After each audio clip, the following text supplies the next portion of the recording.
Good morning, LinkedIn friends, Value First Nation. Welcome to our last episode of this foundational series of Value First Humans. Here with our favorite Value First human, George B. Thomas. How you doing, man? I'm doing good, but I think maybe you're the first favorite value first human with all the people that you talk to, with all the content that you've done this year. Chris, we're sitting here on the precipice of a new year. We're getting ready for the holiday season. We're literally closing this out before the new year. This kind of series that we've been doing, dude. I just want to take a moment to say congratulations on 2025 and all that you've done, all that you've created, and the relationships that you've built along the way. I appreciate that very much. And, I always talk about serendipity being a wonderful thing. I can't think of a Yeah. better topic to close on Yeah. this year and something that can be just an explainer of why we do what we do, why I have done the work I have done in the face of like zero LinkedIn metrics telling me it's the right thing to do. Yeah. Right. So this week is about enabling really valuable value multiplication in any way, shape, or form, often in the face of really just having faith that it's going to come back in some ways. I'm not necessarily talking about religious faith, but that's how it's going to be for some people. Yeah. But just that's what it takes to do it at the level that we do it. I think obviously it's on a foundation of having done it for a little bit, getting tidbits here and there that we don't necessarily read into to understand what's working and what's not. I mean, listen, you can take it from the religious side of this, or you can take it from even the Gary V side of this. Like my dude has been preaching the idea of like value to And, reciprocity to revenue and for I think the since big we dive in, do I say that again? right? Like I'd love for you to share the AI mentions the story about the AI mentions you beginning because that's the interesting Yeah. shift here, right? We're trying to help people not get distracted by the digital metrics anymore Yeah. that aren't necessarily like telling you the truth. Meanwhile, there's human based signals all around you Yeah. that are telling you the truth.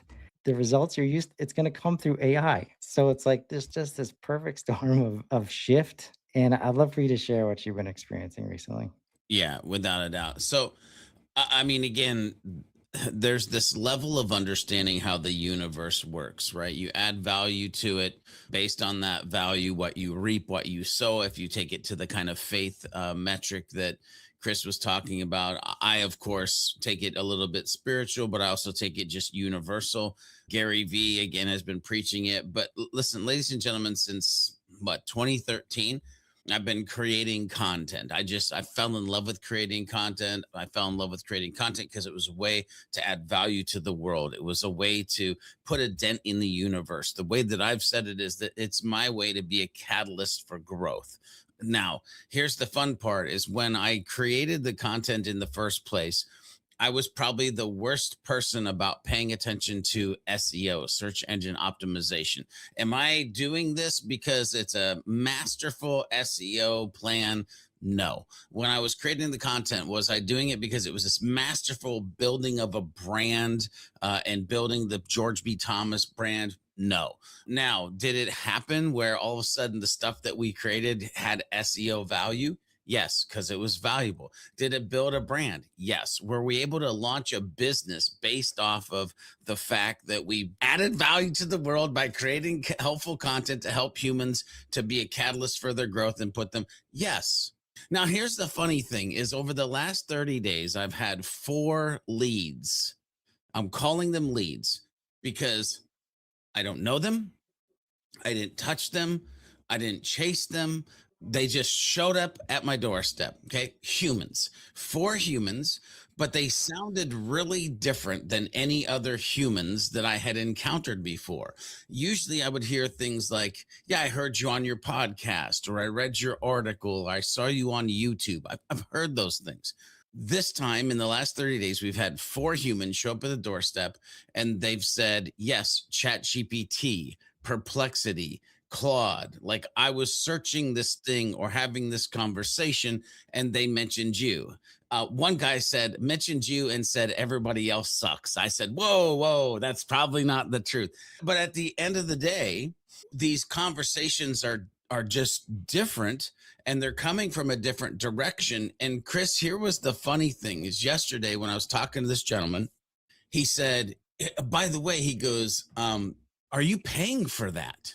And I said, no, I'm not. And let me explain. And it actually gave me an opportunity to explain to him the power of adding value to the world and creating content. And that's how we're actually being found. And so I want everybody to realize while we're helping our clients with AEO and GEO strategies, and while we're paying attention to things like schema, and while we're looking for the day when there's like probably another TXT file that's like AI related that is like, hey, that's a mandatory thing you should do. Not quite yet.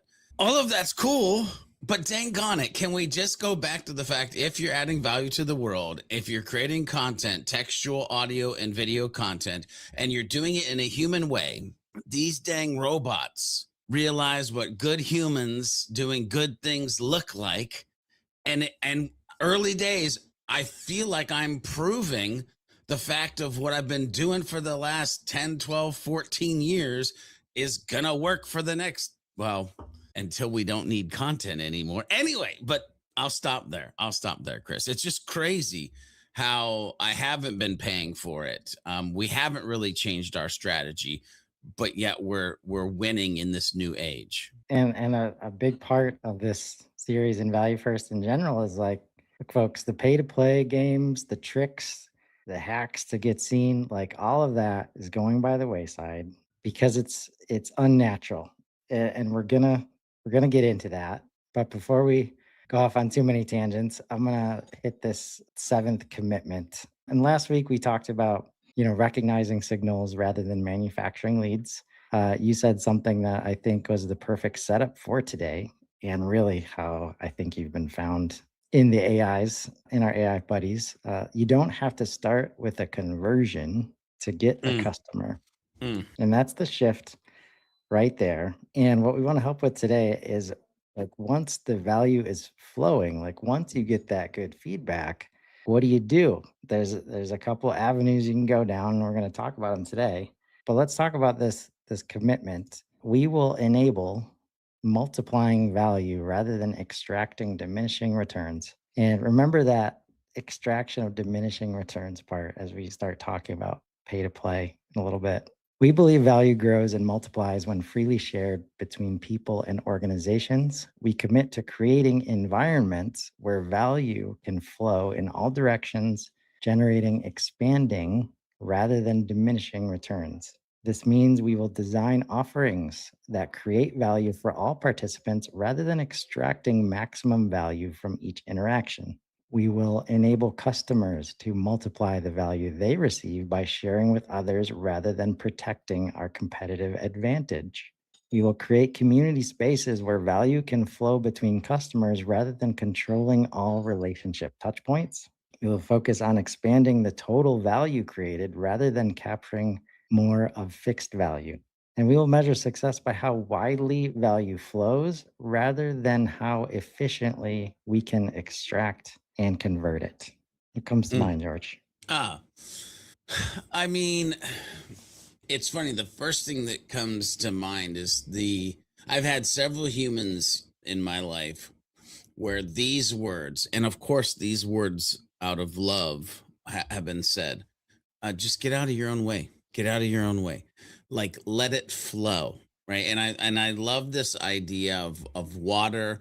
I love this idea of flow. I love this idea of being in a state that you want to be in or should be in to again get what I feel is this cycle of life. And I promise you, I'm not trying to have this like deep philosophical conversation because while this is usually boxed off for like life, these same things hold true in business. And the thing is though that we have been taught and told a way, and we've seen that way work. And we continue to do those things based on what we were taught and told, and then what we saw that works. But just because it worked once doesn't mean it always works. And yes, maybe it works if you do it to 10,000 people and five people say yes. But what if you changed and you were able to talk to 100 people and 95 said yes? Like, and we're bad at that. We're just really, as humans, we're really bad at that. And I can tell you right now, more than ever, we are in a place, a time, a moment where people, I'm telling you, they need to get out of their own way. They need to start to pay attention to the flow. They need to realize that everything has changed. The things that were taught in the industrial age with your hands are, ladies and gentlemen, the things that you thought the internet age and the information and that was the value.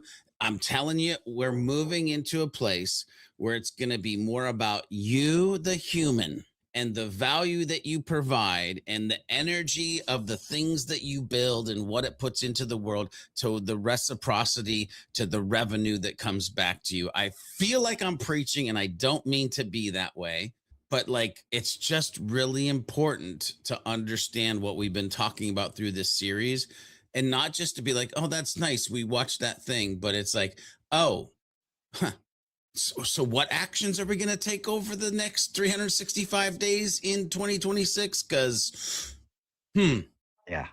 And if we can like break it down, because at the end of the day, like it's this industrial age reflex that we're yeah, trying to like help you remove or rehabilitate from, however you want to put it, right? And here's some examples of what that looks like when something valuable emerges, right? So someone engages deeply with content. Oh, let's gate it, right? We're gonna be it's highly valuable. We're gonna be able to get some people signing up for that. A referral comes in. Oh, let's create a referral program with incentives that nobody mm, asked for. A customer succeeds. Oh, we got to turn that into a case study so we can leverage it and get more customers.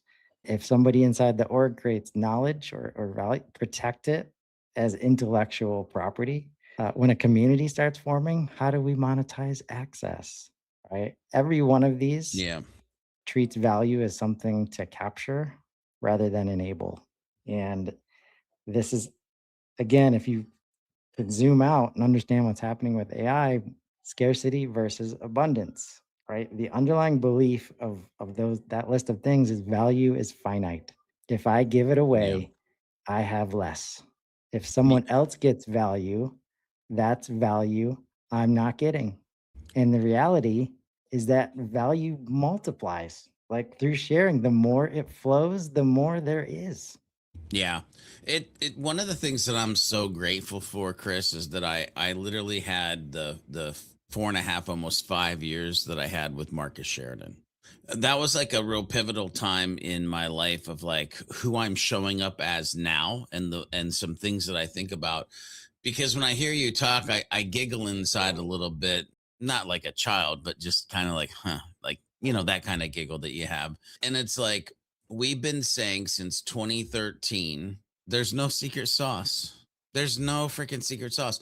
Like the things that put it out there. It will attract, everybody's heard the story of like the Geek Squad, right? And like just do the thing.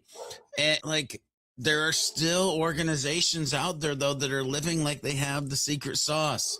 Like not everybody else can. The secret sauce is in Perplexity. The secret sauce is in ChatGPT.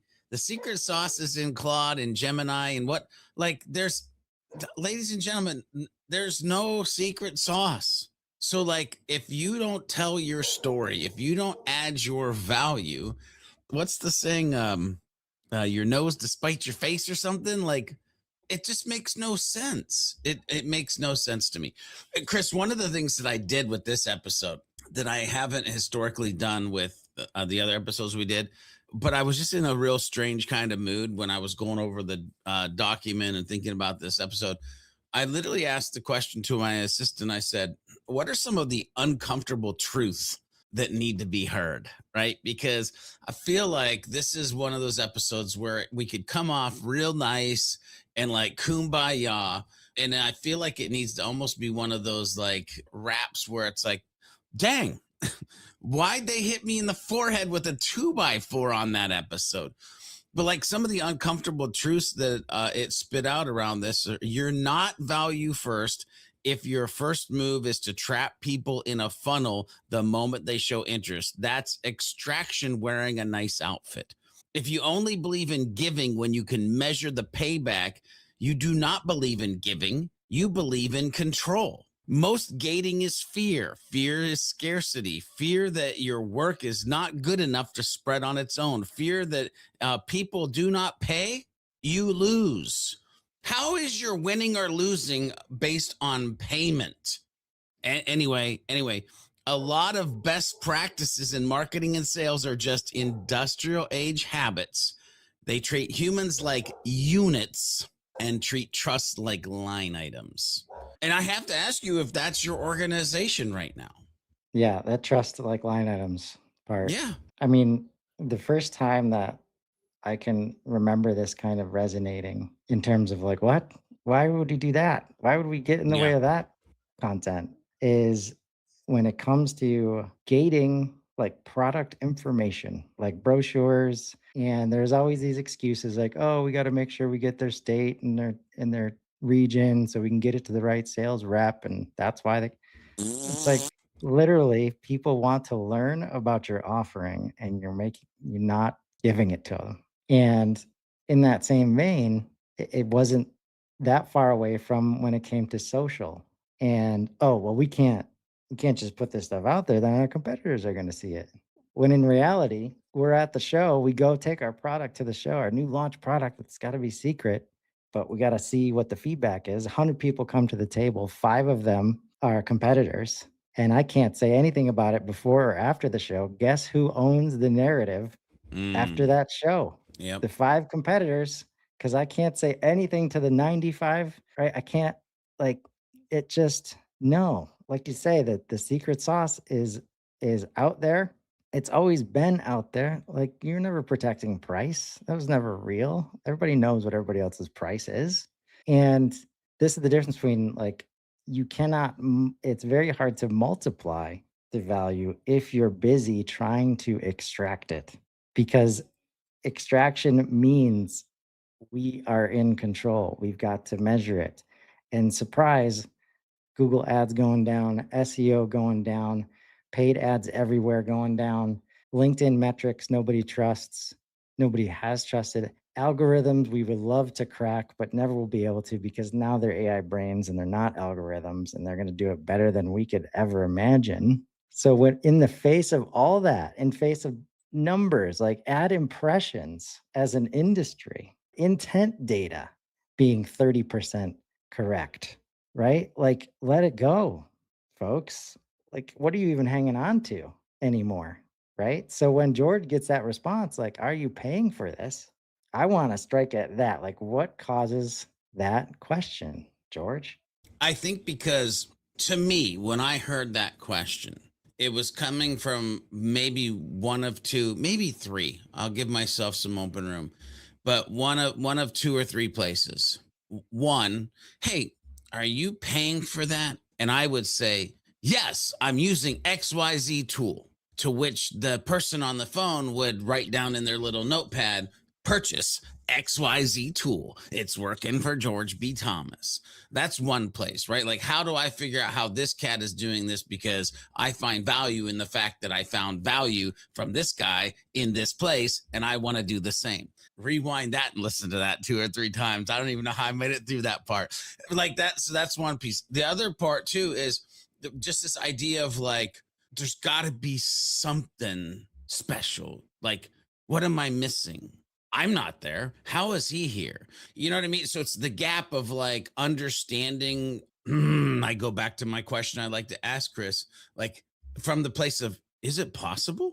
Like, is it possible that this dude just is that good that he shows up in these places and doesn't actually have to do something crazy or pay for something? Like, you know what I mean? Like I feel like there's probably this branch in the brain, and I don't know that human enough yet, although I'm sure that we're going to be starting a relationship in 2026 and I'll get to know that human and be able to figure out where that came from. Let me hit the brakes. By the way, how many of you watching this even think about that?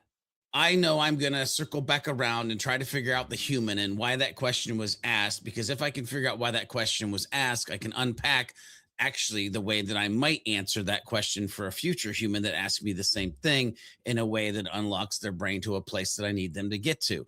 Right. So, like, and again, I talked about this earlier on episodes. Like, we're in a place in time where surface level is no longer any good. And if closed one is where you stop, you're dead. Like, closed one is not where I stop. Closed one is the beginning of my race with a human. Oh, That's why we stopped calling it close one in value yeah, first yeah, terms. yeah. We call that activation, folks. Yes. And appreciate Rob Jones today showing up. Yes, he is that good. Rob Dude, come Jones. on now. Come on. Um, But hang on, because I gotta say this. Like, all of this that I'm saying on these episodes, please understand that I'm saying this as like humbly. Because I never show up at my keyboard, show up at the mic, or show up in front of the camera and be like, I'm the shit.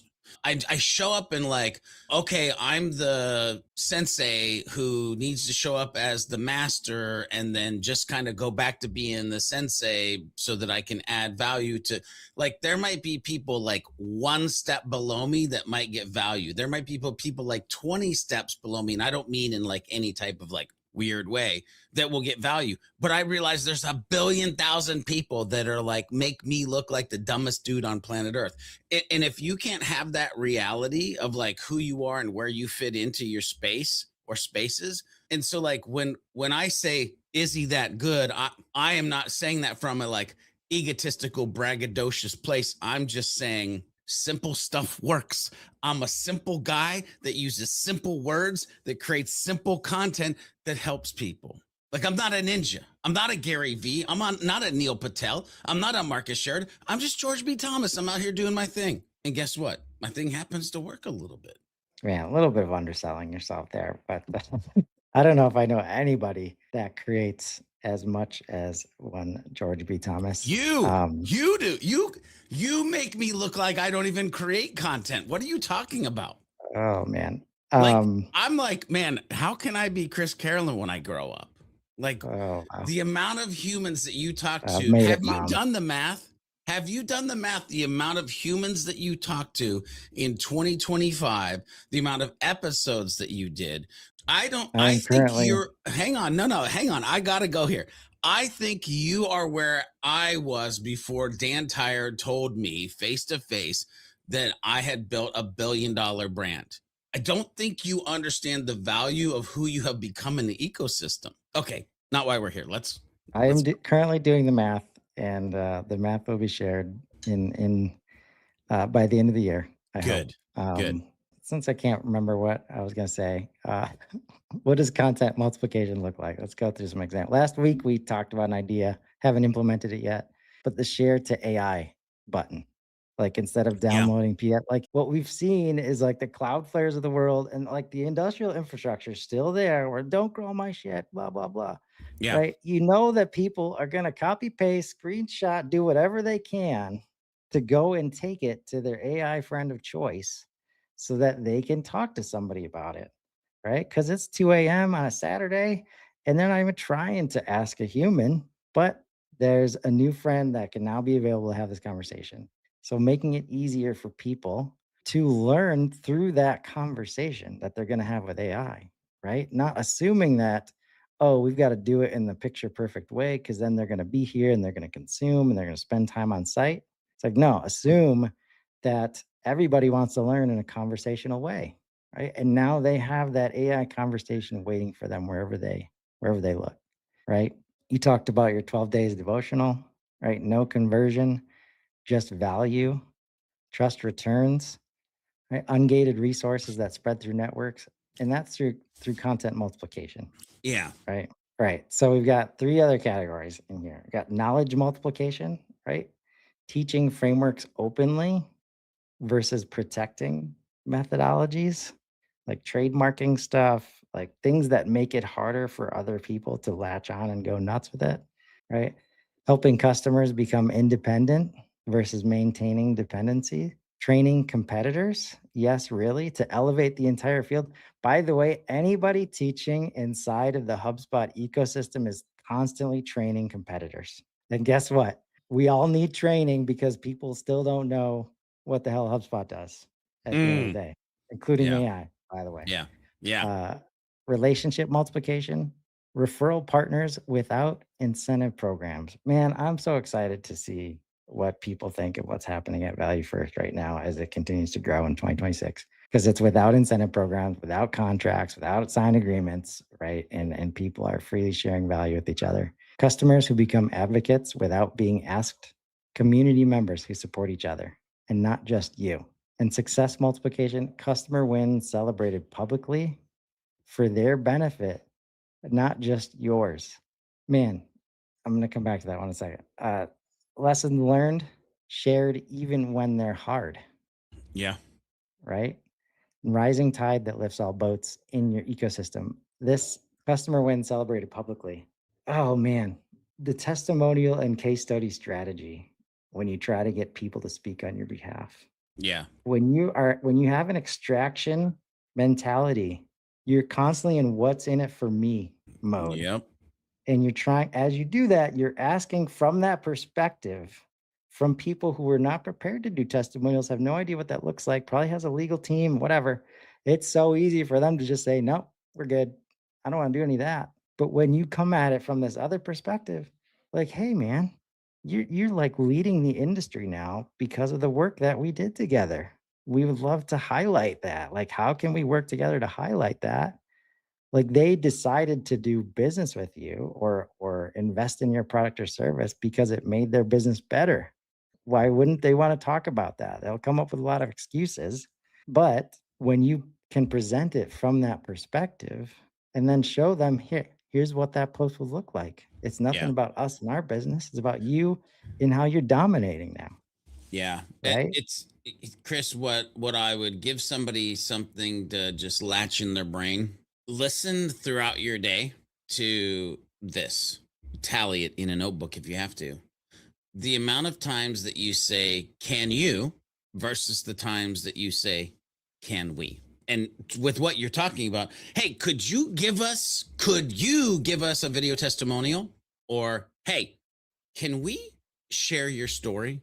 Again, how do you enable them to have an amazing presence that felt like you were investing in them instead of extracting from them, right? And so, again, I'm going to break it down that simple thing. Can you versus can we? And start to think about how you're using that in your life.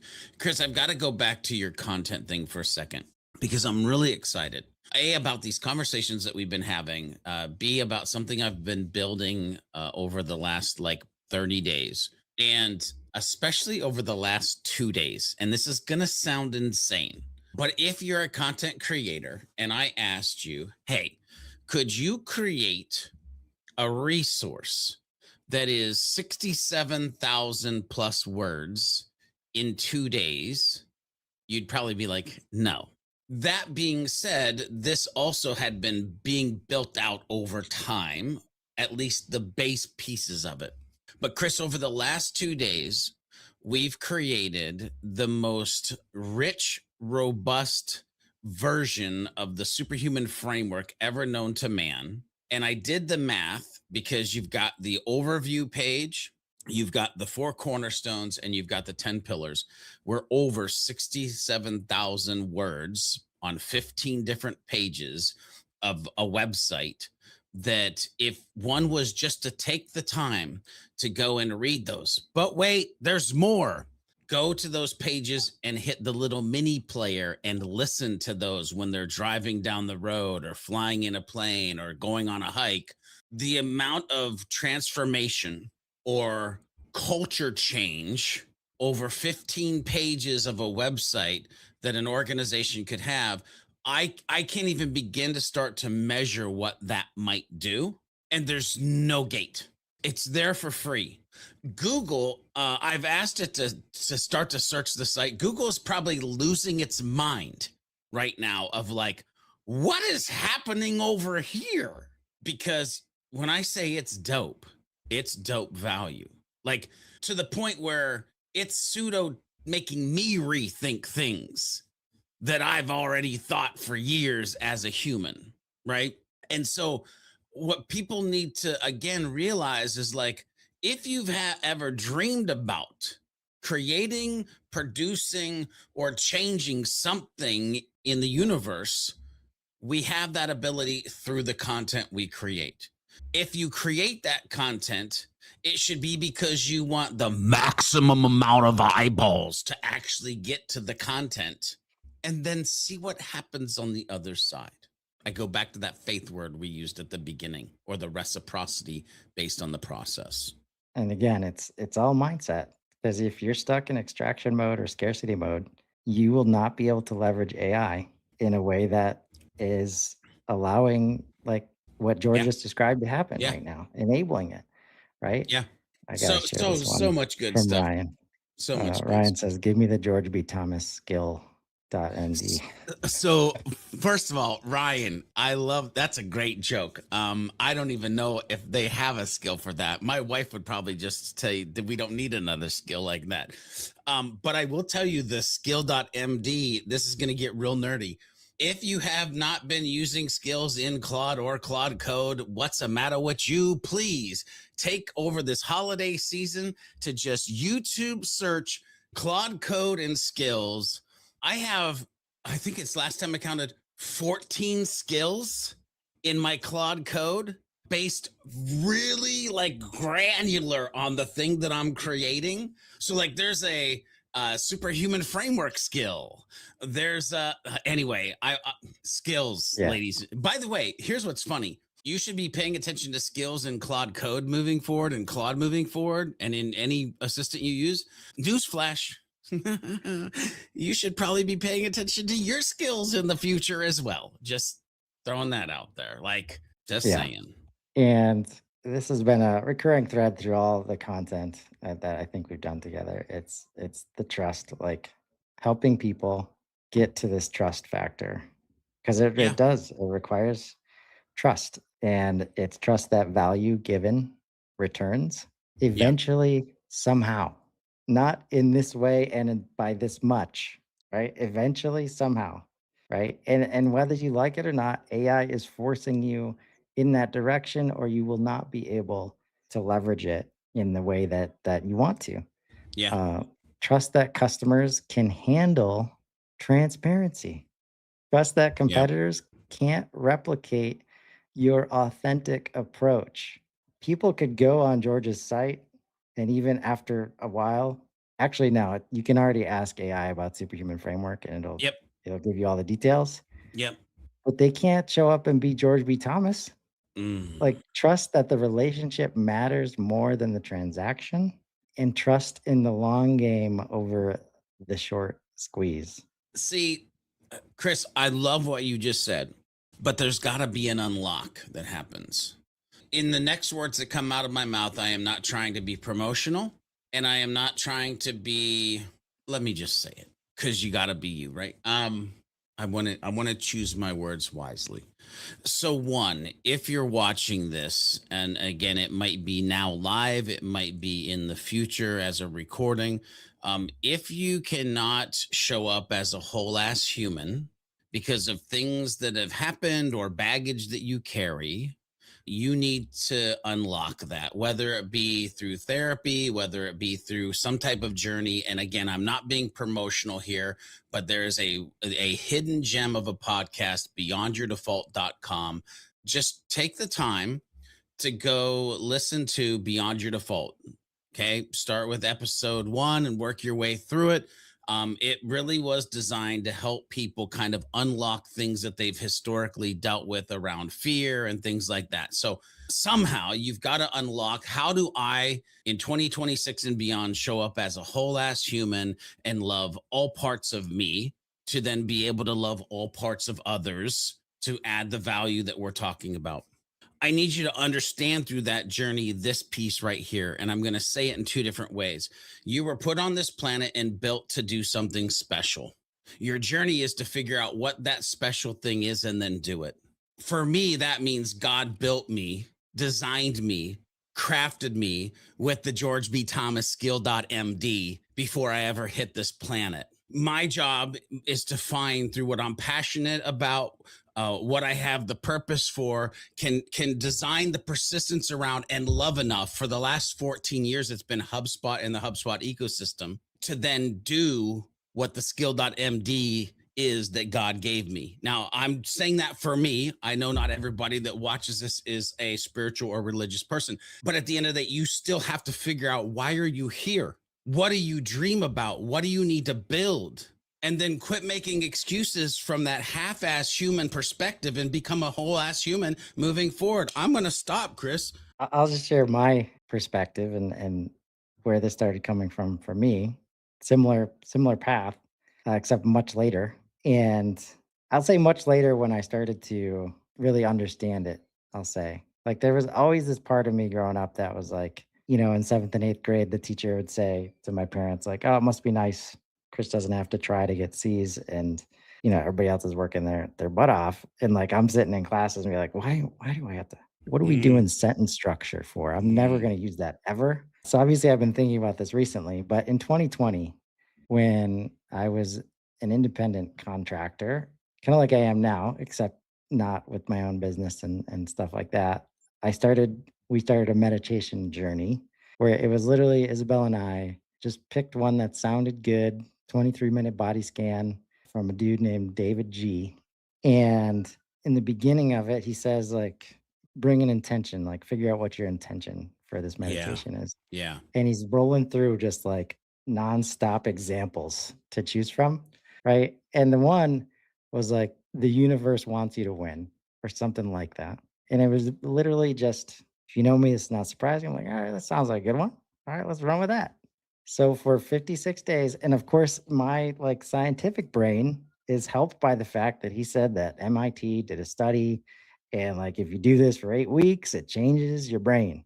It makes you more gives you more self-compassion, all this stuff. I'm like, all right, let's go.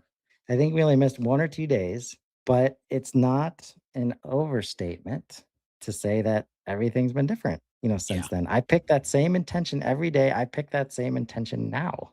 Right. So that lets me lean into the serendipity and all these, like, the trust factor, that stuff will come back. Cause I tell you what, like, has been built in a way that pipeline has never been built before in this moment for me right now. So this couple years, the math that you're going to see about all of this content creation and building relationships and building trust and preparing for AI, like showing up in a way, I did my damnedest to try and catch up with George, who's been doing it for like 13 years. So I've been showing up on LinkedIn as if I'm trying to do that. You've been killing it, bro. But also, like, this is all a learning curve, right? Because as much as I love AI and Claude specifically, I'm looking at a document right now that says George's Superhuman Framework Connection. And it's got 4 pillars on there to reference. 2 of them are correct, 2 of them are made up and don't exist. And instead of being like, "Oh, I got to redo this doc," I'm just like, I just don't mention those ones, right? I just Yep. understand that it's not going to be perfect all the time, much like the humans next to us. So that was my, like, kind of journey, Yeah. in terms of like trusting that I can't and probably don't want to control everything that happens around me. I have to say, first of all, congratulations on the journey. You have been killing it, my dude. I love this idea of intention, focus. Like, that's for 2026. One of the things that we've talked about internally at Psychic Strategies is like focus. Like, what are our two major things for 2026 that we want to focus on? But where my brain went when I was listening to you is this idea of, you've got it. Two things that I wish people would embrace more. One, you've got to embrace the suck. When you embrace the suck, that's where growth is born from.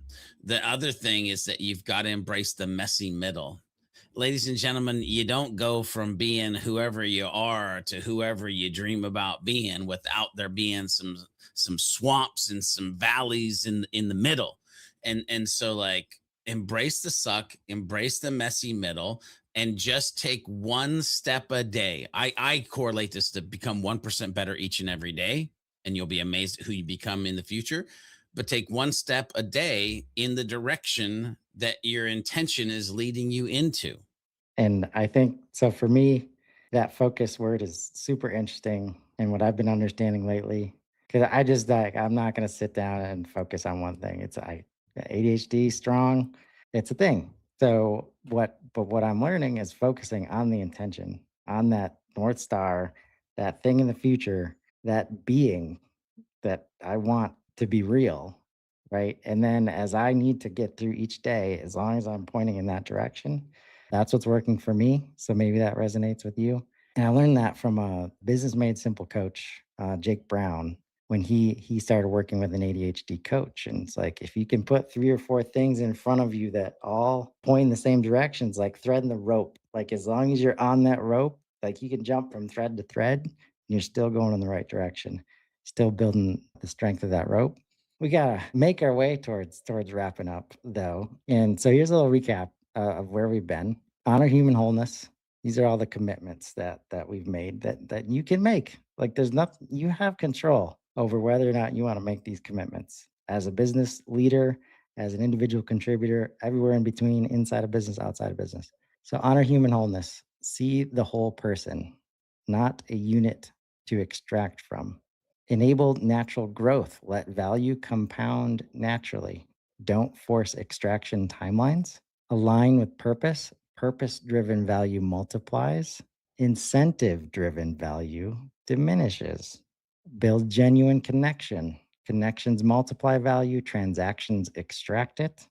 Remove barriers. Barriers block multiplication. Removing them enables flow.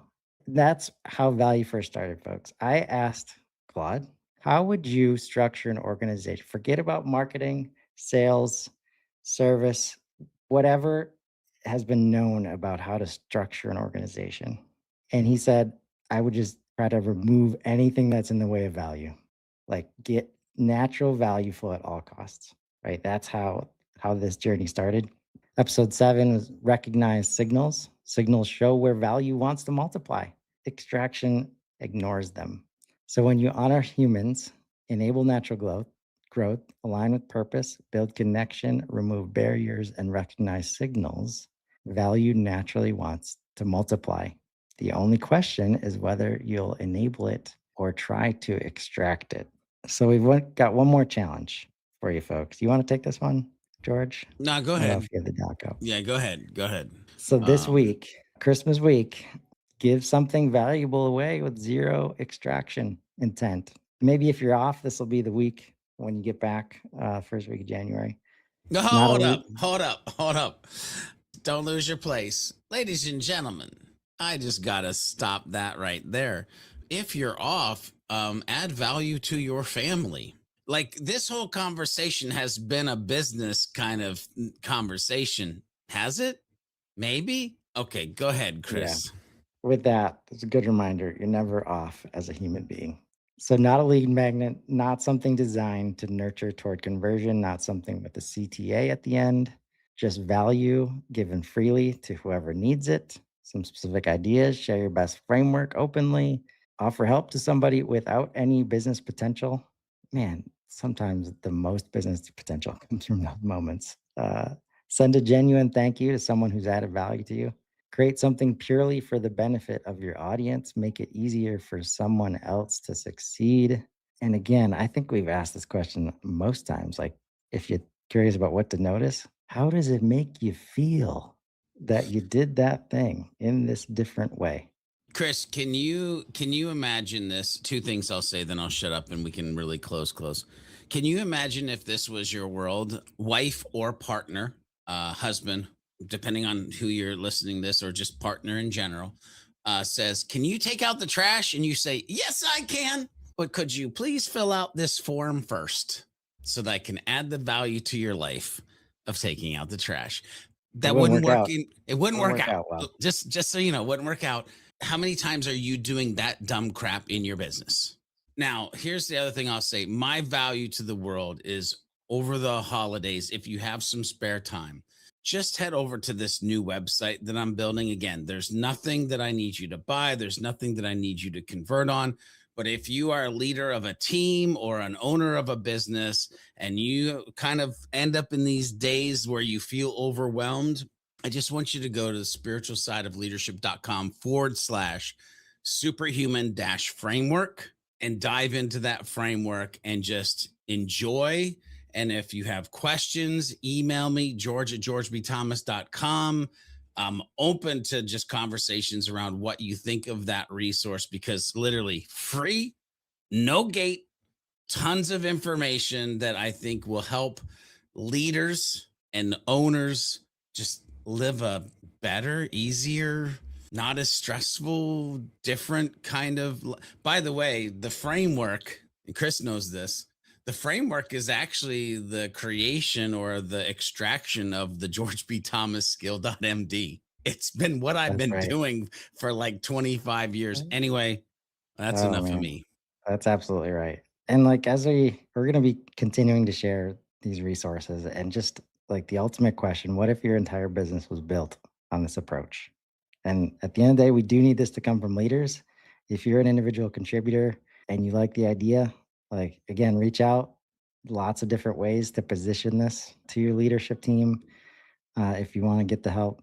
But this has been the foundational series, 7 commitments that together represent the fundamental shift from industrial age thinking to value first thinking, from treating humans like leads to treating them like humans. Let's go. Hey, ladies and gentlemen, if you didn't know, it's all about the humans. Oh, there it is. From extracting value to enabling it to multiply. The question now is, what do you do with this? These aren't just ideas, they're invitations to show up differently, to build differently, to measure differently. Oh, any final thoughts, George, as we look ahead to 2026 or as we look back to 2025, either way? Yeah.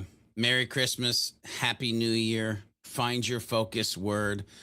Think more about the wins that you had in 2025 versus the things that you wish you would have gotten done, because that is over. And now it's time to look forward. Yes. And what you said last week was so good.